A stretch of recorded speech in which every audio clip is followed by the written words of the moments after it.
मां तव्हांजो मंज़ूर सखीराणी। हस्बे मामूल दोस्तों जीअं त एल्बम जी रिकॉर्डिंग हली रही आहे, चीफ सिलेक्शन भाऊ जानम जमाली जी आहे।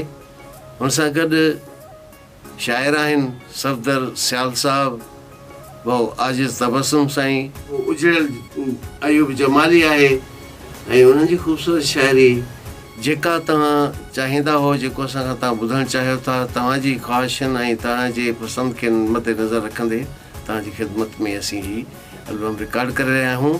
उमेदु आहे त भरपूर मोटंदा। हिन एल्बम जी ख़ूबसूरत मौसीक़ी ऐं ख़ूबसूरत धुनूं तख़यल ॾिनियूं आहिनि असांजे मोहतरम इरफान समो साहब। तमामु सुहिणो म्यूज़िक डायरेक्टर आहे। ख़ूबसूरत शाइरी, ख़ूबसूरत म्यूज़िक ऑडियो लैब में रिकॉर्ड थी रही आहे।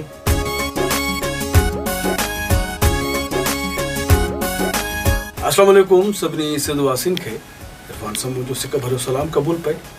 अॼु हिकिड़ी तमामु ख़ूबसूरत ऐं सुहिणी ॻाल्हि तव्हां सॼणनि सां वंड कजे थी। आवाज़ जी दुनिया जो जादूगर, सिंध जो अलबेलो रागी ऐं मुंहिंजो मौसन, मुंहिंजे सॼे कैरियर जो जेको असल वजह उहो मंज़ूर सखीराणी साहब आहे।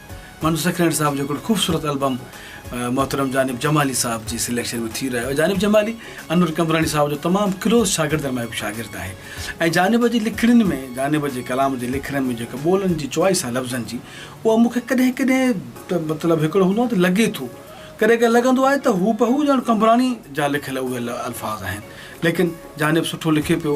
अहिड़े ई सिलसिले खे जोड़े करे हिकिड़ो हसीन गुलदस्तो तव्हां सॼणनि लाइ तयारु कयो आहे ऐं उन में जेके असांजे हिन एल्बम जा जेके साथी आहिनि, जेके जानिब सां गॾु साथ ॾींदा शाइर हज़रात, जंहिंमें साईं आजिज़ तबस्सुम साहब आहे, सफ़दर सियाल साहब आहे, उजड़ियल अयूब जमाली आहे ऐं ॿिया बि खोड़ सारा दोस्त आहिनि।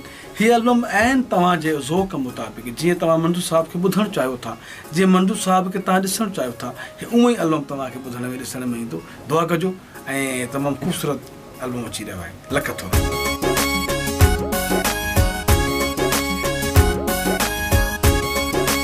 मां तव्हांजो पंहिंजो जानिब जमाली। जीअं त असां पंहिंजे महबूब फ़नकार उस्ताद मंज़ूर सखीराणी जो एल्बम रिकॉर्ड करे रहिया आहियूं ऐं उस्ताद अनवर जे स्टाइल में जीअं रखंदो हुयो, जंहिंमें कुझु फोक, कुझु धुनूं। उमेदु आहे त तव्हांखे एल्बम तमामु घणो पसंदि ईंदो ऐं हिन एल्बम में असांजो मौसीक़ार आहे जंहिं कुझु धुनूं कंपोज़ बि कयूं आहिनि ऐं मौसीक़ी बि उस्ताद इरफान समो साहब जी आहे, जंहिं उस्ताद अनवर सां घणो टाइम गुज़ारियो आहे ऐं असां सां गॾु ताउन में आहिनि असांजा तमामु पुराणा शाइर उजड़ियल अयूब जमाली साहब, आजिज़ तबस्सुम साहब, सफ़दर सियाल साहब, पसंद पंवर साहब ऐं ॿिया काफ़ी दोस्त। उमेदु आहे त तव्हांखे एल्बम तमामु घणो पसंदि ईंदो।